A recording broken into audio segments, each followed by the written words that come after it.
was a few days after my 12th birthday, and I was on summer vacation at my family's house in the hills. This was something we did for a month every single year, and I was always bored to death by it because there was never anything to do there.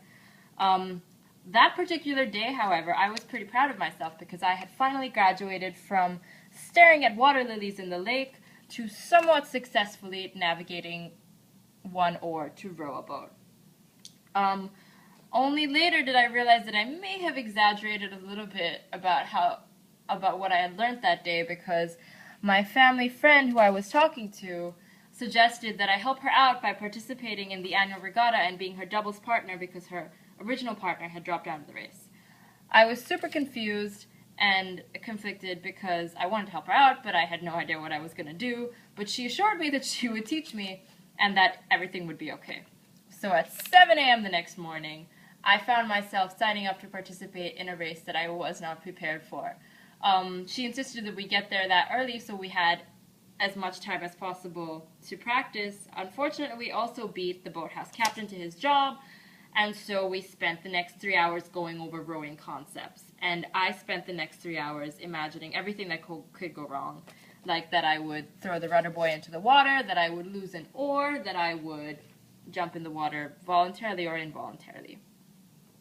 Fortunately, we spent the whole day on the boat, and I actually learned how to row with 2 oars somewhat successfully at the speed of 0.000005 knots, which is probably the equivalent of going backwards at some point. But at this point, it was too late to get out of the race, and I'd already said that I would do it, and so I had to. The next morning, I woke up in a complete state of panic, and only a little bit later did I remember why that was. The race was in a few hours. I was determined to be as prepared as possible, and the only way that I could think of how was to pack 4 extra sets of clothing, hairdryer, and leather gloves because my hands were covered in blisters. We finally got to the boathouse, and our race was right after lunch, so much for me missing breakfast.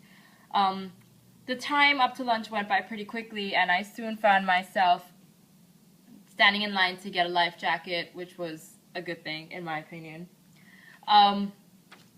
We finally got onto our boats and started rowing. After this, it's pretty much a jumble. I'm not really sure what happened.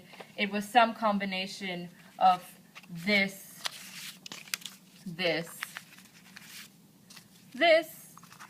and of course, a lot of this.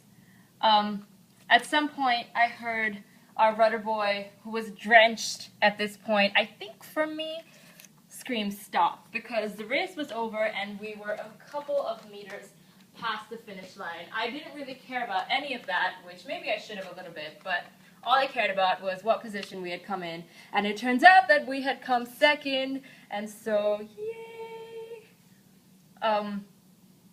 That's pretty much the end of the story. I don't know if it's anticlimactic that I reveal that there were really only 2 boats in the race.